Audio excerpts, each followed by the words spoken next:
Malvin. Ada Malvin di sini. Malvin ini adalah salah satu teman-teman yang apa istilahnya orang bilang eh, terinfeksi. terinfeksi ODIF. Oh ya, awalnya itu saya tidak begitu ingat lagi dinamika sosial ini. Karena memori saya sudah cukup full ini dengan teman-teman ODIF. Jujur saya terinfeksi dari 2003 ya. Dari 2003. Iya. Tidak boleh lagi ada orang meninggal hanya karena tidak tahu di mana harus mengadu gitu. Hanya karena tidak tahu siapa sih yang melayani kita ketika hari libur misalnya. Teman-teman kita yang HIV yang sampai sekarang belum tahu statusnya atau tidak mau memeriksakan dirinya. Oh bukan Kak Riki. Kan ini kan tadi bahasanya 2000. Berarti datanya sudah ada dong, sudah pernah dicoba dong. Nah, pertanyaan saya, kenapa sampai susah bertemu dengan teman-teman yang terdata ini? Cukup saya saja yang mengalami begitu. Nggak usah orang lain gitu. Iya. Terima kasih sudah klik video ini. Selamat datang di Ruang Jawab. Yeay, Assalamualaikum warahmatullahi wabarakatuh. Hari ini kita kedatangan teman-teman dari KPAK. Bertangan dulu. KPAK ini Komisi Penanggulangan AIDS Kota Palu. Ya. Pinginnya kita jadi Komisi Pemberantasan Korupsi sebenarnya. Iya, cuman Cuman tidak lolos seleksi kita di situ. Malvin. dan ini kita kehadiran Kakak Malvin juga ya. Yang jauh-jauh kita datangkan ini. Dari Selandia Baru bukan? Nah, kita akan ngobrol-ngobrol dengan teman-teman KPAK. Kita akan berbagi cerita apa sebenarnya KPAK. Kita mau edukasi teman-teman KPAK itu apa. Yang garis besarnya KPAK itu Komisi Penanggulangan AIDS Kota Palu, HIV AIDS ya. Nah, ini sekarang kita mau ngobrol-ngobrol tentang apa itu AIDS, apa itu HIV dan lain-lain. Nah, ini kita apa ini langsung disonding saja. Malvin, ada Malvin di sini. Malvin ini adalah salah satu teman-teman yang apa istilahnya orang bilang Terinfeksi. ODIF. Oh ya, Orang dengan infeksi dengan HIV. orang dengan HIV. ODA begitu. ODIF. Dulu ODA. Oh dulu ODA. Iya, saya masih ingat-ingat ODA. Sekarang kita pengistilahannya itu jadi ODIF. Oke. Nah, sebelum kita mulai ini teman-teman kreatif ini susun beberapa pertanyaan-pertanyaan yang nanti coba sama-sama kita tanyakan untuk dijawab dari teman-teman KPAK. Ini saya mau ke Kakak Riki dulu. Awalnya apa yang bikin tertarik untuk terjun ke isu HIV dan AIDS, Kakak Riki? Iya, siap. Nah, kalau awalnya itu saya tidak begitu ingat lagi dinamika sosial ini. Karena memori saya sudah cukup full ini dengan teman-teman ODIF. Ya. Tapi seingat saya di 2002 kita memulai ini. 2002 ya? Iya, 2002 kita memulai aktivitas ini. Kita belum begitu prioritas ke isu HIV. Belum prioritas. Tapi kemudian seiring waktu berjalan, akhirnya pada sekitar 2007, kemudian dengan melihat beberapa kasus-kasus yang pernah ada di Sulawesi Tengah waktu itu, akhirnya kita mulai melihat ya ternyata masih membutuhkan banyak orang untuk bersuara, untuk bergerak di isu ini. Waktu itu masih beberapa orang yang cukup senior untuk berbicara tentang itu. Tapi itu perlu didorong terus, perlu disuarakan. Dan kami di 2007 mulai juga memasukkan hal itu sebagai isu prioritas dan kemudian mulai bergerak pelan-pelan sesuai kemampuan kita. Dan akhirnya ya mulai bertemu teman-teman termasuk Malvin yang ketemu pertama kali saya itu saya ingat saya 2005. 2005 berarti sudah 20 tahun lalu ya? Oke. Kita mulai tertarik. Akhirnya ketika ketemu Malvin, mulai tertarik ini. Iya. Ketemu Malvin itu justru jadi pemicu utama yang tadinya memang sudah isu prioritas, tapi baru awal. Tapi ketika pertama kali saya bertatap muka dengan Malvin di rumahnya, walaupun saya hampir diusir waktu itu, Iya. Tapi kemudian iya saya melihat bahwa mereka orang HIP ini eh, suara-suara mereka itu memang harus disuarakan oleh banyak pihak, sehingga ini mulai kita prioritaskan, dan selanjutnya akhirnya kita mulai bersama-sama dengan Malfi. Oke. Apa namanya? KPAK ini berdirinya sejak Nah, kalau KPAK ini itu dari dokumen-dokumen penelusuran kita itu berdiri sejak 2007. 2007. Oke, berarti Kakak Riki duluan Ya, aktif duluan sebelum kita ada mulai. KPAK ini. Iya. Oke. Tapi KPAK kalau bicara tentang kapan dia mulai itu tidak lepas dari keberadaan KPA provinsi yang lebih Iya, dulu. yang lebih dulu Iya, pastinya. yang lebih dulu, tahun 94. Oh, provinsi 94. Siap. Kakak Riki sudah bergabung di dalam KPAK provinsi waktu itu. 4 belum. Kita memulai ini 2002. 2002 tergabung dalam KPAK provinsi. KPA Kita parsial waktu itu, kita di komunitas Oh, sendiri. komunitas. Ya, tapi Oke. akhirnya ketemu di beberapa kegiatan-kegiatan itu Hmm. yang berkaitan dengan narkoba dan HIV. Kita ketemu Oke. di 90-an, waktu sebelum dia 90-an. Dan akhirnya ya singkat cerita sekarang kita ada di sini sebagai komisi penawaran. Siap. Oke, keren. Sebelum kita lanjut ini obrolannya pasti akan lebih menarik ini. Tapi kita cicipi dulu sajian dari teman-teman kanan kiri, kopi Akte. Nah, Akte ini ada di Jalan Durian, Kak Riki. Siapa tahu mau ngopi? Kayaknya kita habis ini langsung ke sana. Akhirnya aja. Kakak Malvin tadi apa yang dipesan? Kopi susu dingin seingat saya. Iya. Fadil, apa ini? Gimana tadi? Gimana? Konsep karamel siapa ini? Hah? Apa? Nah, itu saya es kopi susu. Kopi susu dingin. Es kopi susu Marvin. Malvin. Es kopi susu. Saya baru tahu kalau kopi susu ini. Ini bon-bon es apa? Iya, bonbon susu. Hah? Memberi apa kan? Kopi susu panas. Oh, itu berarti. Kalau ada. Oh, ini hot kopi susu. Ah, Ya, Oke, ini lagi kopi susu juga. iya, panas. Apa itu? kopi susu. Nah, ini teman-teman Indor berarti ya. Itu apa sih? Hmm? Itu. Kamal Queen. Iya.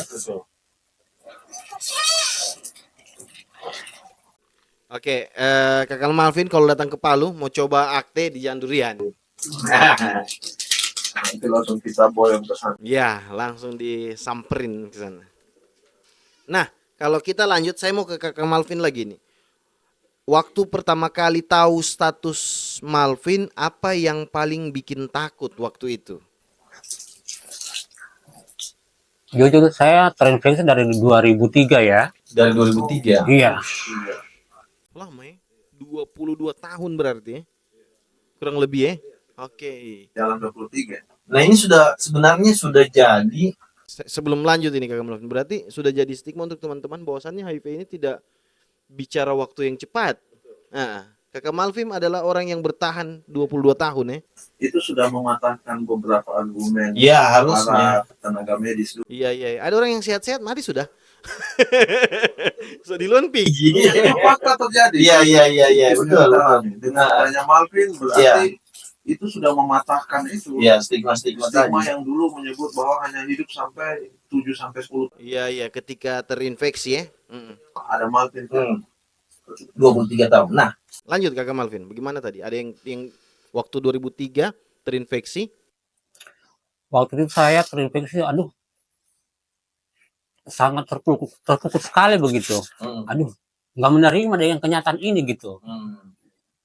Sempat saya minum racun begitu. sempat coba Iya, bunuh diri, bunuh diri gitu. Alhamdulillah nggak mati juga gitu. Oh, sudah coba? Sudah Tapi coba, mati. iya, Apa yang dicoba waktu itu? Iris tangan kah, minum racun kah? minum racun Oh, gitu. minum racun. Iya, masalahnya, aduh, kok ini penyakit? Tadinya awalnya kan saya dengar dari telinga, akhirnya kena dari sama saya gitu. Oke. Oh, sudah sebelumnya sudah tahu Iya, ini. iya betul sekali. Virus ini apa? Penyakit, betul ya? Iya, sudah tahu virus ini sebelumnya pernah tahu. Tahu memang. Oke. Nah, waktu itu coba apa? Maksudnya apa? Tes apa istilahnya? VCT ya, tes VCT waktu itu. Iya, tes VCT. Kenapa tiba-tiba berpikir saya mau tes ini? Saya ini saja takut sampai sekarang mau tes ini. Kenapa Kakak Malvin berpikir saya mau tes? Jujur waktu saya di Jakarta, saya kan terfiksi di Jakarta. Waktu itu saya lalu itu kebetulan ada organisasi dari Yayasan Spritia, mereka untuk mengadakan, kebetulan saya juga dalam tanda kutip, saya kan kerja malam ya. Jadi mereka anjurkan, Malvin gimana? Ikut visit enggak? Ya boleh. Akhirnya saya mau gitu. Akhirnya pas saya lihat hasilnya, wow. Iya. Serasa tidak percaya begitu. Tapi mohon maaf ini, saya mau tanya nih, apakah ada tes selanjutnya ulang? Iya, waktu itu. Pernah sampai sekarang ini pernah tes lagi? Enggak pernah Nah, lagi. karena ini kita belajar dari ini, apa film? Saya tidak tahu. Ketika Cinta Bertasbih apa?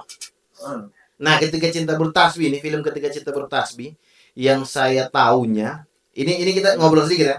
2 orang pasangan, mereka menikah, tapi belum sempat berhubungan waktu itu. Suaminya terinfeksi HIV waktu itu. Karena dia sayang sama istrinya, cinta dan lain-lain, dia mau sentuh istrinya untuk tidak menjangkitkan ini virus. Nah, setelah itu akhirnya dia ditalak sama istrinya waktu itu. Ini sambil ngobrol. Dia ditalak sama istrinya, kemudian jadi janda dan duda lah. Istrinya tadi menikah dengan laki-laki lain. Nah, ini beliau yang HIV ini merenungi kan nasibnya waktu itu. Ketika dites kembali, ternyata waktu tes itu tak salah. Akhirnya ini dia sesali sekali. Hama, saya sudah harus kehilangan istri, harus dijauhi orang. Ternyata tesnya itu tak salah. Nah, apakah Kakak Malvin sudah tes lagi ini? Sampai dari 2003 itu. Oh, tidak pernah lagi. Ya semoga kita salah, tidak? Iya kan? Nah, itu bisa jadi. Nah, coba mungkin teman-teman KPK ini, saya usul saja ini dari berdasarkan film ini. Saya tidak tahu itu film itu kisah nyata atau tidak. Nah, itu film itu kisah nyata. Siapa tahu ternyata Kakak Malvin waktu itu karena tahun 2003 masih bagus sistemnya. Mungkin kita bicara mungkin bisa jadi ternyata Kakak Malvin sehat-sehat walafiat kan. Ya, ada kesalahan hasil waktu itu, tak tukar apakah. Sedangkan bayi tak tukar, apalagi cuma darah. Oke, Kakak Malvin. Lanjut, berarti waktu tahun 2003 ya. Nah, sekarang sudah berjalan 23 tahun. Masuk kategori ODIF. Ada orang atau momen yang bikin Malvin merasa saya tidak sendirian. Ada momen yang bikin Malvin akhirnya merasa kan tadi mau percobaan bunuh diri nih. Nah akhirnya kenapa sampai berpikir, karena pertama mati nih. Yang kedua kali ada ndak percobaan selanjutnya?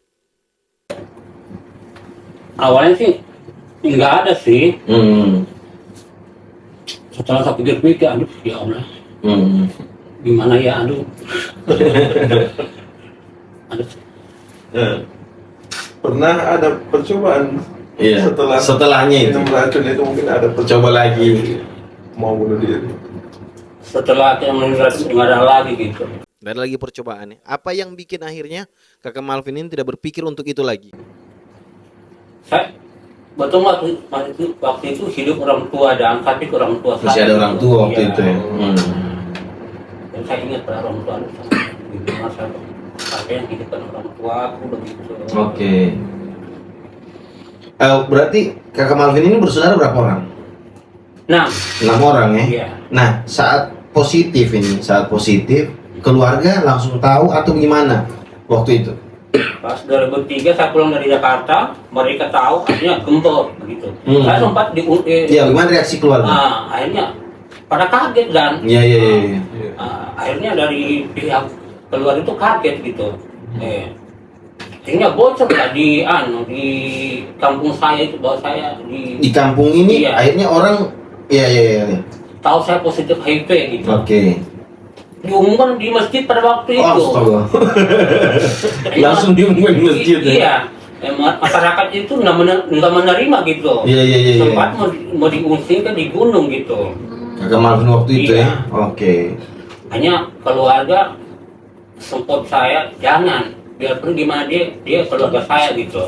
Iya iya betul betul. Akhirnya keluarga menerima juga ya. Dia menerima diri saya apa adanya begitu. Hmm.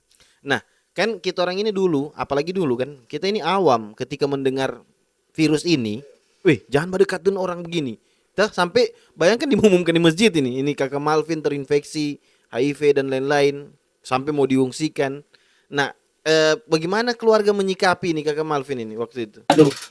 Aduh, gimana ya? Ceritanya, aduh, parah banget, aduh, kayak gimana gitu, antara Iya. malu dari gimana gitu. Ya Allah, ya.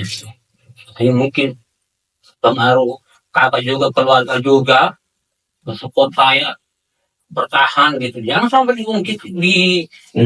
diungsikan gitu. Seperti saya bilang tadi itu, biarpun dia penyakit HIV, dia adalah keluarga saya gitu. Iya iya iya. Pada waktu itu. Maksudnya itu situasi rumah pada saat itu bagaimana? Apakah Malvin dijauhi juga atau bagaimana? Maksudnya kan secara hati pasti menerima ini. Cuman kan dulu ini kan kita masih awam dengan penyakit ini. Tidak apakah harus ditaruh di kamar lain atau ditaruh di gudang belakang atau bagaimana waktu itu? Alhamdulillah tidak. Waktu keluarga pas tahu saya itu positif itu enggak. Cuma masyarakat enggak menerima saya apa adanya gitu. Oke, waktu itu ya. Pada waktu itu 2003 ya. 2003. Iya. Oke. Berarti waktu di rumah suasana rumah aman-aman saja ketika itu ya. Iya aman. Biarpun agak-agak gimana gitu, agak takut begitu. Iya. Nah, oke, saya sebelum kita ke kakak Malvin lagi, saya mau ke kakak Riki lagi nih. Selama melakukan pendampingan dengan teman-teman ODIF, pengalaman apa yang paling membekas diingatan kakak Riki? Iya, kalau pendampingan ini sebenarnya hampir semua yang kita dampingi itu punya sisi dramatis. Oke. Tapi yang paling membekas sekali itu ketika pasca bencana ya. Pasca bencana ya? Bencana itu kita lagi kacau sekali situasi kan. Post major kan gitu. Itu semua dimensi pelayanan apa itu lumpuh total gitu. Nah mereka yang HIV yang kemudian sebelumnya tanpa bencana pun sudah merasakan bencana sosial. Itu akhirnya ditimpa lagi bencana, layanan lumpuh dan kemudian orang semua berpikir tentang keselamatan dirinya. Nah saat itu ternyata di situasi yang kacau sekali itu ada perempuan yang harus melahirkan seorang bayi. Perempuan HIV waktu itu ya. Waktu itu kita sebelum bencana kita ngurus dia memang ngurus ibu ini. Ibu yang sudah janda kan. Suaminya meninggal juga karena HIV. Pada saat situasi bencana beberapa hari kemudian saya dengan satu orang teman harus mengantar obat ke kampungnya. Disitulah kita tahu kalau dia dalam keadaan hamil. Nah, beberapa waktu kemudian mungkin sekitar seminggu dia sudah ngeluh dia ingin melahirkan. Dan pada saat situasi bencana itulah kemudian bagaimana rumah sakit masih situasinya masih pemulihan. Beberapa gedung pun masih belum bisa dipakai karena bencana. Dan pada saat itu lahirlah bayi HIV. Lahir. Itu otomatis positif HIV ketika dia lahir dari kandungan HIV atau gimana? Ibunya positif. Dipastikan itu ya. Sebenarnya ada terapi pengobatan yang beberapa fakta di daerah lain itu ada bayi yang lahir dari ibu HIV tapi bayinya ada HIV. Oh, tapi ada juga hal seperti itu. Nah, Karena terapi medisnya bagus. Misalnya 6 bulan atau paling minimal itu 3 bulan sebelum melahirkan dia sudah harus terapi obat. Kemudian melahirkan diupayakan dia harus operasi sesar untuk memperkecil resiko infeksi ke bayinya. Nah tapi ini kemudian itu tidak dilakukan dan kemudian bayi ini lahir pada situasi bencana. Dan kemudian saya alhamdulillah akhirnya tahu situasi itu dan kemudian mendampingi ibu ini melahirkan bayinya gitu. Nah, di tengah situasi itu kita juga ternyata punya masalah yang menumpuk ya. Menumpuk itu begini, ketika ibunya juga harusnya karena ibunya ternyata orang yang tidak cukup disiplin dalam pengobatan. Bolong-bolong ya, maksudnya kadang minum obat. Suaminya waktu itu ada ya? Suaminya sudah tidak ada. Nah, jadi sebagai bisa jadi saya waktu itu sudah dianggap sebagai apa Papanya? bapak, iya, Itu anak. dalam hal pendampingannya ya. Iya. Jadi saya harus ada di setiap momen yang dia lewati pada waktu. Oke. Nah, bersamaan dengan bencana itu beberapa waktu akhirnya bayi ini lahir.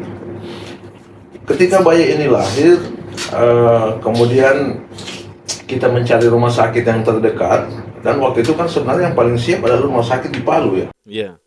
Ini kejadian di mana? Kejadian di Palu. Oke. Tapi kemudian karena rumahnya juga di Sigi, maka kita cari tempat terdekat supaya keluarganya bisa lebih dekat. Saat waktu itu posisi rumah sakit Anutapura juga, beberapa rumah sakit di Palu juga lagi lumpuh kan gitu. Nah, bayi ini lahir kemudian harus berhadapan dengan layanan-layanan yang tidak siap. Dalam kondisi normal juga, sebenarnya layanan untuk bayi HIV yang baru lahir itu juga tidak siap dalam. Iya, apalagi dalam kondisi bencana waktu itu.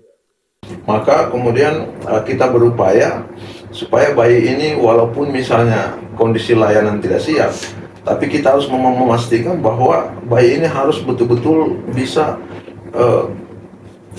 terus hidup gitu. Karena menurut saya ini nyawa gitu. Nah, singkat cerita, bayi ini lahir, tapi kemudian di tengah jalan, ketika situasi membaik dari bencana, di tengah jalan kita dihadapkan dengan masalah lain. Masalah lain itu karena ibunya sudah mulai sudah menurun sekali fisiknya, dan kemudian ibunya meninggal. Kemudian bayi ini jadi semacam rebutan antara pihak keluarga dari si ibu, kakek neneknya bayi ya. Kemudian dengan kita yang mengurus bayi ini ketika lahir dan pendampingan pengobatannya gitu. Sampai akhirnya suatu saat ya kita harus mengalah dengan struktur keluarga mereka, karena keluarganya tetap ingin mengambil bayi ini, tapi kemudian harus dibawa jauh dari tempat layanan karena di kampung ya. Nah, sampai akhirnya kita mengalah dalam hal itu, dan kemudian yang bikin saya membekas ketika kita lagi sudah beraktivitas normal, baru kita dengar bahwa bayi ini meninggal dunia kan. Meninggal siapa? Ini semacam harusnya tidak terjadi. Harusnya tidak terjadi. Kita sudah cukup trauma gitu.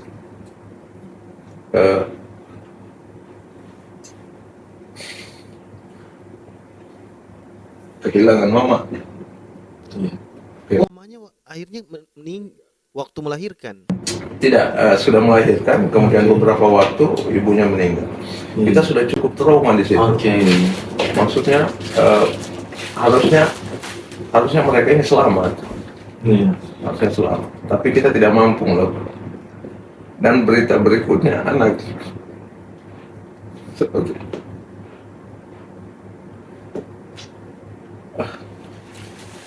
nah, situasi seperti inilah yang saya berpikir keras. Makanya akhir-akhir ini saya selalu bilang ke teman-teman, ini persoalan manusia, persoalan nyawa. Mungkin teman-teman lain tidak pernah melihat bagaimana orang HIV itu meninggal. Tapi saya belasan kali di depan mata saya anak-anak meninggal. Bahkan ada satu yang tidak punya keluarga meninggal, itu depan mata saya. Nah, makanya ketika saya di KPH Kota Palu, saya harus mindset semua orang bahwa ini harusnya jadi isu kemanusiaan.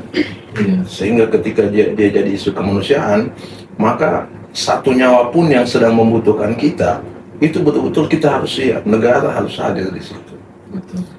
Tidak boleh lagi ada orang meninggal hanya karena tidak tahu di mana harus mengadu gitu. Hanya karena tidak tahu siapa sih yang layani kita ketika hari libur misalnya. semua harus bergerak unlimited gitu. Nah inilah menurut saya kalau bicara tentang bekas membekas ini sebenarnya masih banyak lagi yang yang di depan saya kemudian mengembuskan nafasnya. Itu bukan keluarga saya, tapi menurut saya apa sih yang kita cari? Kalau kita tidak punya keluarga yang belum merasakan itu, maka fakta-fakta yang kita rasakan itu harusnya menjadi pelajaran. Bahwa suatu saat bisa jadi keluarga kita yang kita saksikan akan mengalami hal seperti itu. Di luar dari kejadian bencana berarti sudah banyak yang akhirnya menjadi korban dan Kakak Riki menyaksikan ini. Saya tidak tahu Menjadi pendamping bahkan waktu itu ya. Saya juga sempat heran, kenapa harus saya yang saksikan mereka semua ini? Gitu. Nah, hampir semua dijauhi keluarganya gitu. Betul. Ketika mereka meninggal, jarang ada keluarga mereka di situ.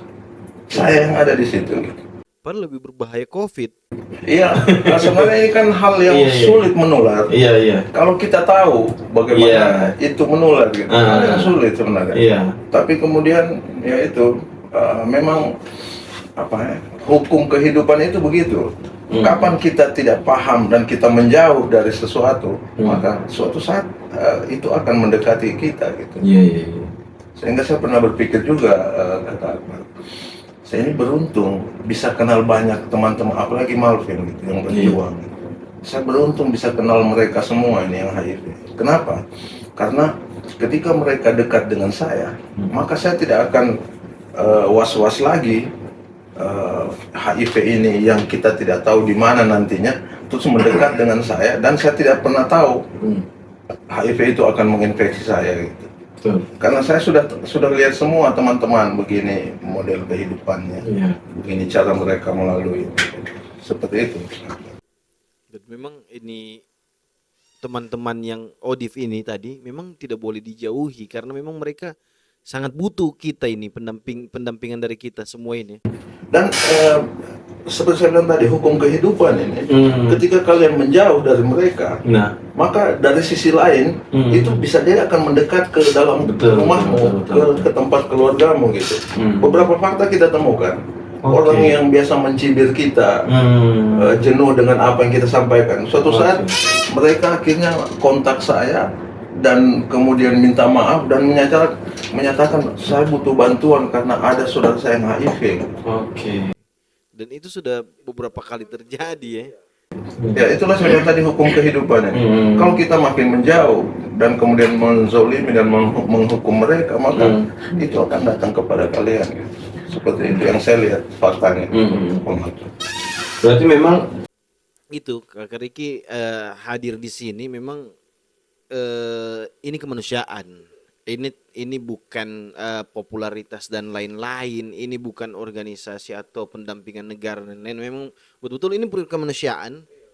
Nah ini harus butuh orang yang memang mau. Bahkan negara ini punya kewajiban hadir di sini. Iya, itu tanggung jawab negara. Tanggung jawab negara.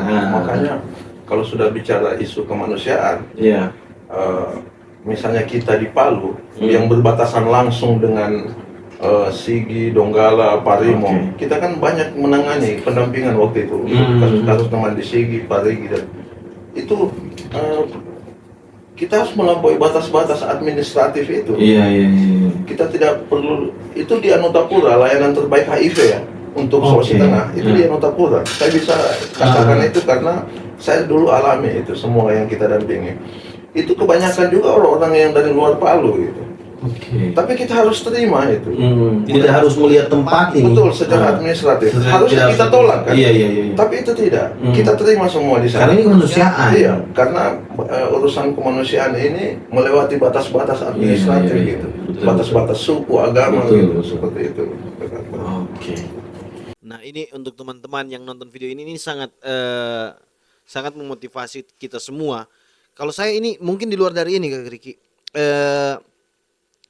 Bagaimana ini sebenarnya HIV ini, maksudnya apa yang harus sebenarnya poin-poin sebagai saya, taruhlah saya atau teman-teman yang menonton, apa yang kita lakukan ketika kita tahu orang ini terinfeksi HIV atau kita ketemu dengan orang ODIF, atau bagian dari keluarga kita, apa yang harus kita lakukan? Ataukah kita memang harus bawa ke rumah sakit atau langsung menghubungi KPK atau bagaimana? Iya. Nah, sebenarnya tergantung kasusnya juga ya. Misalnya kalau kita tidak pernah tahu di mana layanan-layanan, Iya. berarti memang yang pertama kita harus cari sesegera mungkin dia harus dibawa ke tempat layanan untuk dipastikan Oke. tes. Tapi kalau dia misalnya sudah tes dan lain-lain, maka kita juga perlu melindungi diri kita. Maka kita harus tahu juga bagaimana menghadapi orang Iya, dengan itu. HIV. Karena orang HIV ini sebenarnya dia sehat ya. Iya. Orang HIV itu bukan orang sakit. Iya, ada virus Iya, saja orang yang masuk dalam- kebetulan ada virus HIV di tubuhnya. Dan virus itu belum tentu Iya. mematikan. Ini jawaban dari Kakak Betul. Malvin tadi. Betul. Belum tentu kecuali mereka sudah masuk ke stadium AIDS, sudah komplikasi ya. Oke, Itu- beda. Ya, itu kadang sudah TBC dan hepatitis, Oke. diare sudah masuk Oh, bersamaan. jadi banyak virus Ya, yang masuk ke dalam. karena virusnya memakan antibodinya, Oke. gitu, sudah melemah. Nah, jadi ketika kita tahu misalnya kita keluarga tapi kita awam, maka pertama yang penting itu kita harus mencari layanan terdekat. Oke. Itu untuk apa? Pertama-tama untuk melindungi kita juga di dalam rumah misalnya. Iya, iya, iya. Untuk melindungi kita jangan sampai dia punya infeksi di saat yang sama dia punya infeksi yang menular. Oke. Misalnya hepatitis atau TBC. Iya, iya, iya, iya. Itu yang penting. Ah. Cuman kan sekarang ini kita harus akui bahwa masyarakat ini saya tidak tahu sekarang, tapi dulu masyarakat bingung mau cari kemana layanan informasi. Iya, itu. iya, iya, iya. Gitu. Mau cari kemana? Siapa yang harus kita tanya? Ketika kita tahu ini Kita, keluarga iya, atau kita teman tahu lain. keluarga. Hmm. Betul orang bilang ada rumah sakit, ada puskesmas, tapi itu unit yang terlalu besar. Iya, iya, iya. Adakah layanan yang kita harus ketemu mencari itu langsung pada extensionnya misalnya, Iya, iya, iya. langsung pada orang yang berkompeten. Nah, itu yang waktu itu terjadi. Kita juga menemukan beberapa keluarga yang akhirnya mengasingkan anggota keluarganya karena tidak paham. Iya, iya, iya, iya. Mereka tidak paham, dan sudah tahu ini HIV, tapi tidak paham harus kemana mengadukan ini. Oke. Akhirnya jalan yang paling aman menurut mereka kadang mengasingkan keluarganya ke tempat-tempat yang mereka pikir bisa membatasi infeksi itu ke mereka. Seperti itu. Nah, sebentar Kakak Ricky lagi, kita ke Kakak Malvin lagi. Berarti boleh saya minum? Boleh. Sambil minum Kakak Malvin. Kopi. Oke, hal yang paling Malvin harap dari orang lain bisa mengerti tentang ODIF. Manda, saya bingung ini pertanyaan. Pernah mengalami perlakuan yang tidak adil karena status ODIF. Contoh ini, ada kue golden ini, misal. Jangan kasih Malvin yang sedikit saja dia, atau jangan makan bekasnya Malvin atau begitu. Pernah enggak mengalami kejadian itu? Ya pernah. Waktu itu saya terluka aja ya di pesta ya waktu Di pesta waktu itu. Nah, Oke. hanya mereka jangan sentuh dia punya piring gitu. Oke. Padahal tidak gitu. Nah. Tidak segampang Tidak segampang itu penularan HIV Penularan ini. HIV-nya itu. Iya, iya, iya, iya, iya. HIV ini kan istilahnya kayak penyakit apa ya dibilangnya, apa penyakit ya agak gimana gitu. Orang namanya orang kampung ya, Iya. tidak usah, jangan bekasnya itu jangan langsung Jangan buang minum aja. bekasnya. Iya. Oke, jangan dipegang bekasnya. Iya, betul sekali. Tapi sampai orang bersentuhan bagaimana? Pernah enggak? Ih, jangan sentuh dia. Pernah enggak Kakak Malvin lewati itu juga? Sampai orang kayak mau salaman. Pernah Itu di tahun berapa itu? Kakak Malvin? 2006. 2006 ya? Iya. Orang betul-betul sampai teh mau, ih jangan baku sentuh dia gitu ya? Iya, betul sekali. Itu tetangga saya pada waktu saya nggak mau sebut namanya ya. Iya, iya, iya. Dia takut banget dengan saya begitu. Oke. Jangan kan mau melihat saya, kayak rasa jijik begitu Oke. pada waktu itu. Waktu itu. Iya. Nah sekarang masih sama-sama masih biasa bertemu? Sekarang alhamdulillah tidak. So tidak ya, sudah aman. So aman. Sebagaimana Nah. begitu juga warga kampung sekarang ini. Ya alhamdulillah sekarang sudah Betul-betul tidak ada lagi yang stigma sudah ada diskriminasi untuk Oda gitu. iya. Balaya gitu. Di Sibalaya betul-betul sekarang ini orang menganggap ya sudah Malvin ini biasa-biasa saja, tidak kenapa-kenapa. Iya betul sekali. Alhamdulillah saya bisa ikut lomba dulu kan saya ikut main voli, main kasti gitu. Oh, olahraga kampung Malvin masih akhirnya terlibat. Aktif di situ. Oke. Nah, hari yang mereka kok orang sakit bisa lari, orang kaget. Iya. Padahal gitu. tidak Malvin ini tidak sakit. Begitu pada waktu Iya. itu. Oke, terus bagaimana perasaan Malvin sekarang? Apakah lebih kuat, lebih damai, atau justru masih berproses terus ini? Atau maksudnya apakah masih ada terbesit? Ih, saya ini masih terinfeksi, saya ini masih ini, atau memang betul-betul sudah legowo dengan keadaan ini? Kalau bicara tentang HIV sih, aduh, pasti ini ya. Masih ada perasaan. Pasti ada rasa gimana? Aduh. Tapi menurut saya, anu aja, santai aja bagi saya gitu. Iya. Nggak peduli mau bilang saya positif apa, Iya. terserah. Mau bilang apa, terserah. Dan Kakak Riki ini, Malvin ini satu-satunya orang di Sulteng mungkin atau di Palu yang membuka diri. Iya. Bahwasannya saya ini ODIF.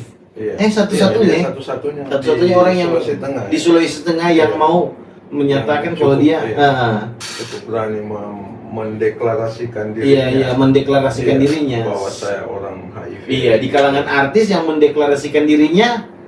Siapa namanya? Yang di mana? Artis Di luar negeri. Siapa namanya? Itu Freddie Mercury. Freddie Mercury, We Are the Champion. Iya. Nah. Alvaro ya namanya. Iya, nama panggungnya Freddie Mercury. Iya, nama panggung Freddie Mercury. Nah, Maka saya anggap ini lebih Malvin ini Freddie Mercury-nya Sulteng ini ya. Betul. Iya. Betul. Saya tambah satu ya. Saya pernah juga terbuka waktu itu di lapangan ya. Iya. Buka testimoni. Waktu itu saya sama sebelum kenal Kariki, saya sama Kadina, Dina Sinaga, sama APS, Aksi Penduduk Sama, Balai Keselamatan Palu. Jadi saya testimoni di lapangan gitu. Iya. Maksudnya bisa nggak? Bisa gitu. Maksudnya bisa apa ini? Testimoni gitu. Buka status. Buka status HIV. Oke, gitu. sempat itu ditawarkan pertamanya. Iya. Tahun berapa itu? Sekitar 2007-an gitu. Oke.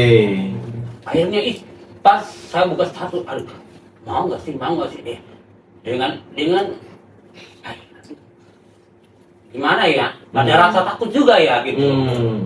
Pas setelah saya bicara tentang dengan keadaan saya, akhirnya merasa lega gitu. Akhirnya masyarakat, aduh Malvin, peluk saya gitu. Iya. Akhirnya kasih semangat ya. Iya, kasih semangat gitu. Merasa aduh kayak menangis saya begitu ya Allah dengan saya pernah merasa terima kasih kepada masyarakat khususnya kepada Sibalaya Utara gitu. Pada waktu itu Tidak sangka ya.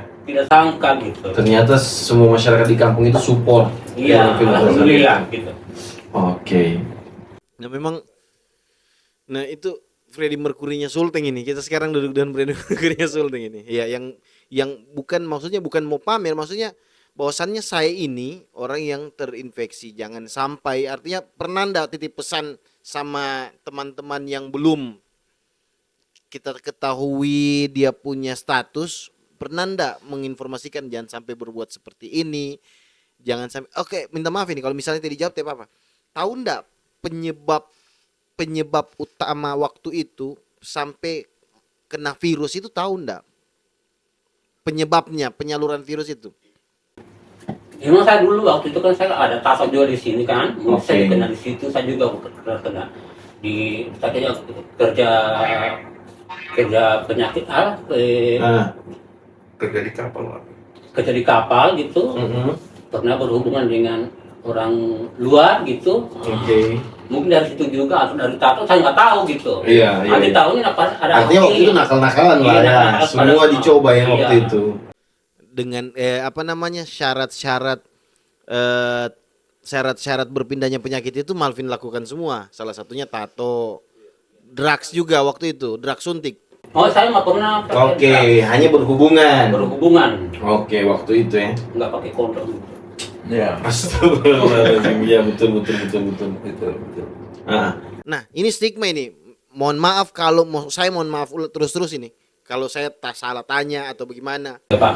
Bagi saya sih nggak masalah. Iya. Nah, sekarang kan orang lihat kakak Malvin ini seperti gemulai apa? Biasa dikata itu lenda apa? Gara-gara lenda itu makanya kena begini. Bagi saya tidak masalah. Terserah mau bilang saya apa, terserah mau jungkir balik saya terserah. Ada nggak masyarakat yang bilangkan begitu ke Malvin? Ada. Iya, gara-gara lenda itu makanya dia begitu.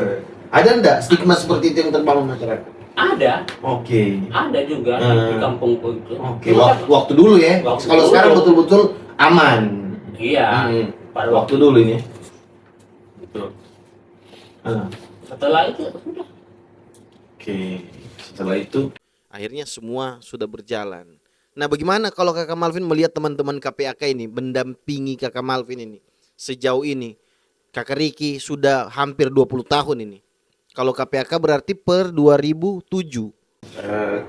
Saya di KPAK itu sekitar 2022. Oh, Baru berjalan 3 tahun lebih ya. Tapi aktivis HIV Iya. sudah dari 2007. Iya, 2007. Oke. Nah, bagaimana kalau Kakak Ricky melihat negara ini hadir untuk Kakak Ricky, bagaimana melihatnya? Apakah negara cuek-cuek saja Kakak Ricky, Kakak Malvin, atau memang mendampingi secara penuh? Alhamdulillah mereka selalu mensupport saya begitu, terutama untuk Ariki, pemerintah gitu. Iya. Obat yang sering dikasih semuanya bagaimana? Waktu itu Kakak Malvin apakah setiap butuh obat harus bayar atau gimana? Ke rumah sakit harus bayar juga? Nggak bayar. Selama ini Selama ini nggak bayar. dikasih obat juga tidak bayar. Nggak bayar. Oke. Bagaimana itu Kakak Ricky? Caranya pendampingan teman-teman HIV ini? Apakah teman-teman yang ODIF ini ketika dia terinfeksi, negara hadir untuk mengurus hidupnya atau bagaimana? Urus makannya kah, urus obatnya kah, atau gimana? Ya, sebenarnya harusnya semua hal-hal detail di aspek kehidupan orang HIV ini harusnya memang negara bertanggung jawab gitu. Karena negara ini saya pikir alasan utama negara ini hadir ya untuk melayani warganya kan gitu. Ketika ini adalah persoalan kemanusiaan, maka disitulah alasan kita punya pengurus negara ini, kita punya pemerintah. Nah, dan itu memang kita akui bahwa saya juga alami di tahun-tahun sebelumnya ketika kita mulai beraktivitas di isu HIV. Memang masih banyak hal yang kurang maksimal dan memang perlu ditingkatkan gitu. Tapi kemudian hal-hal itu memang saya lihat butuh proses ya. Butuh proses dan ternyata memang ini hal yang sampai sekarang mungkin masih terjadi. Kita juga masih proses penguatan di situ. Bagaimana kita bisa membuka akses kepada teman-teman ODIF misalnya, teman-teman komunitas untuk mereka merasa mereka punya hak untuk bersuara gitu. Maka kita pemerintah misalnya kebetulan saya sudah di KPA, maka kita harus mempermulus jalan akses itu agar mereka betul-betul merasa hak mereka untuk menyuarakan aspirasinya. Mereka diajak partisipasi nih, tapi masa iya kita tidak bukakan aksesnya? Masa iya kita tidak bukakan kerannya gitu? Minimal pipanya kita yang urus supaya mereka tahu keran partisipasi itu ada di mana gitu. Itu harusnya jadi tanggung jawab kita. Dulu Kakak Akbar itu pernah dilakukan, tapi memang ini tidak cukup hanya dengan model-model komitmen-komitmen seperti dulu. Kita harus betul-betul memastikan ketika kebijakannya ada, kebijakan partisipasi suara-suara orang HIV kita ingin dengar, kita harus memastikan juga di bawah apakah mereka ini cukup berani, cukup punya kekuatan untuk menyampaikan itu juga. Ketika mereka tidak cukup kuat, maka kita harus pikirkan juga bagaimana supaya mereka ini bisa dengan berani tanpa takut kebocoran statusnya misalnya, tanpa takut ada yang intimidasi untuk mereka bersuara. Pemerintah berkewajiban memastikan itu semua. Gitu. Oke, berarti memang peran negara ini sangat perlu untuk teman-teman ODIF tadi ini ya. Memang negara harus hadir dalam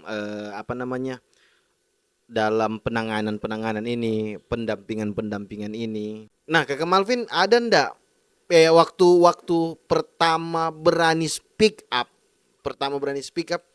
kenapa akhirnya ini saya harus speak up ini, supaya kenapa? Yang Kakak Malvin tadi sempat bilang. Ya, seperti pribadi saya sendiri ya. Kenapa harus saya, apa tadi? Speak up, maksudnya kasih tahu kalau saya ini akhirnya tadi testimoni itu. Kalau tadi kan akhirnya masa bodoh. Kalau Kakak Malvin tadi bilang supaya cukup saya begitu. Gimana tadi bahasanya? Cukup saya yang mengalami begitu. Nggak usah orang lain gitu. Iya. Tapi dari 2003 sampai 2005 sekarang ya Kak Riki ya, tetap masih ada juga yang positif. Oke, tetapi akhirnya bertambah juga. Bertambah juga. Berkurang tiada ya? Cara berkurang gitu. Bertambah terus. Bertambah gitu.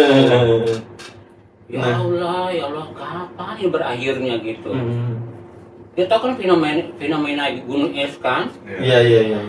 Kita tahu dari luarnya kecil tapi dalamnya Ternyata akarnya besar. begitulah HIV AIDS sekarang ini.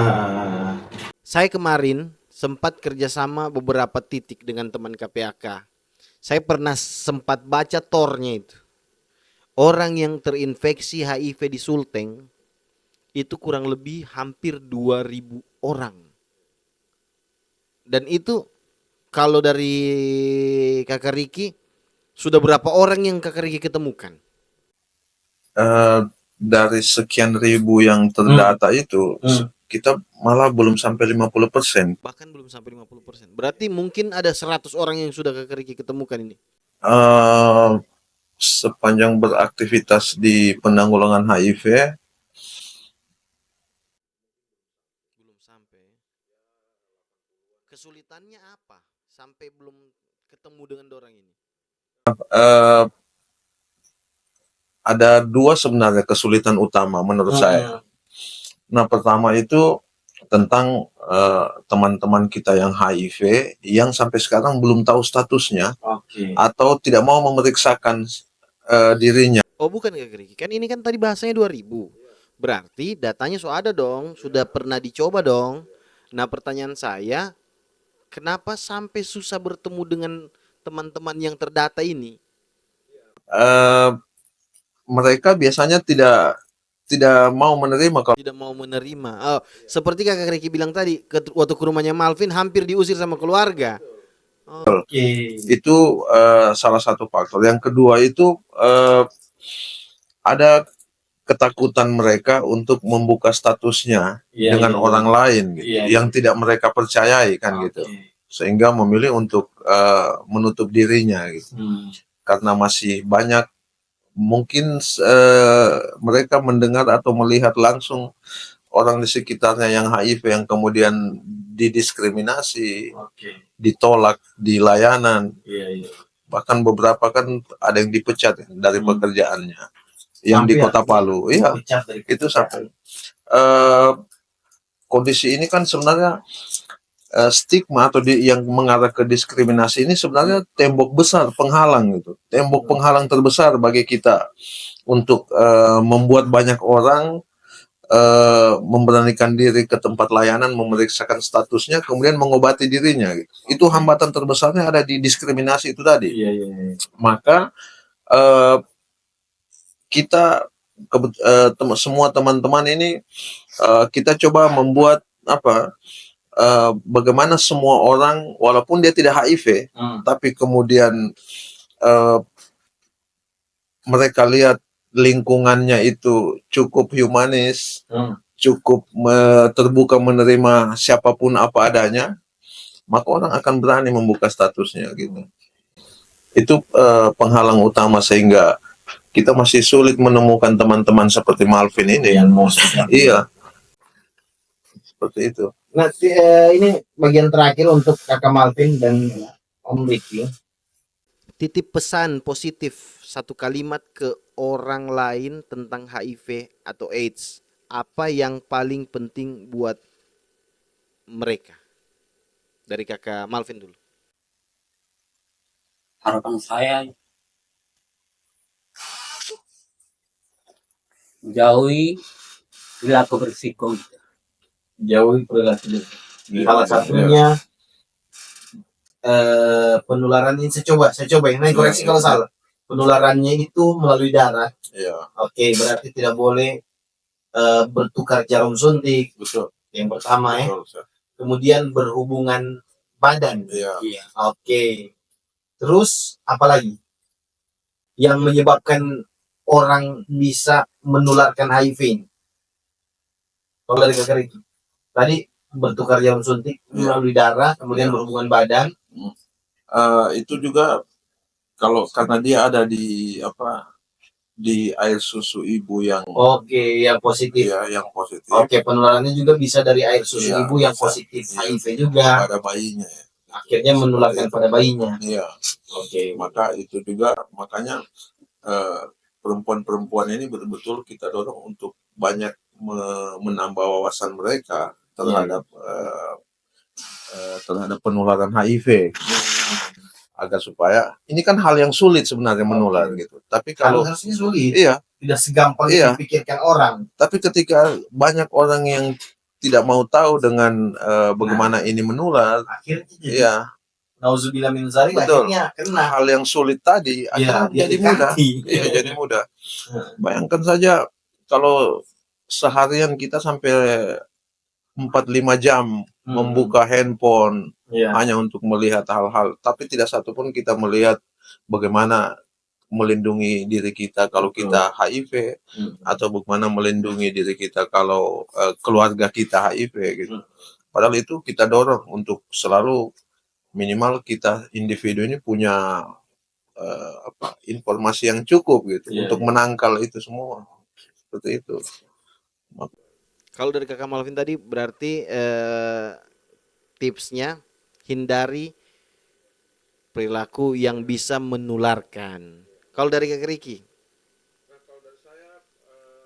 Sebagai salah satu pengurus di Komisi Penanggulangan AIDS, maka kami ini mengajak nih semua teman-teman di luar sana, baik yang sudah HIV maupun yang belum, ayo nih kita sama-sama gitu, sama-sama melakukan kerja-kerja penanggulangan ini karena ini adalah masalah kemanusiaan, maka harusnya di bayangan saya kita punya tanggung jawab moral nih untuk melakukan ini bersama-sama. Tapi memang catatannya KPA juga harus hadir sebagai keran partisipatif itu tadi, memberikan jaminan sama teman-teman semua bahwa KPA ini betul-betul hadir untuk mendengar kalian, untuk menggandeng tangan kalian, untuk mengelurkan tangan bahwa ini betul-betul harus kita lakukan sama-sama. KPA ini tidak bisa apa-apa gitu, tanpa Malvin gitu, tanpa teman-teman media seperti Kakak Akbar, apalagi bicara dunia digital sekarang, maka KPA betul-betul harus meremindset kepala banyak orang di luar sana bahwa karena ini masalah manusia gitu, maka kita punya tanggung jawab moral individu untuk melakukan ini bersama-sama. Untuk lebih teknisnya memang KPA harus memberikan jaminan akses itu tadi. Dan itu ya kita sudah memulai dengan teman-teman lain untuk bersama-sama berpartisipasi. Begitu kan. Intinya untuk teman-teman yang nonton video ini, teman-teman KPA dan juga Malvin berharap mari kita kampanyekan. Saya menyampaikan untuk teman-teman semua dan teman-teman media, mari jauhi virusnya, Bukan orangnya. Nah, hari ini Jangan pernah lagi kita takut dengan orang yang terinfeksi HIV, tapi kita jauhi penyakitnya dengan tadi ini proses-prosesnya ini. Kalau bisa jangan jarum suntik, jangan seks bebas dan lain sebagainya. Tapi Malvin harus kita rangkul.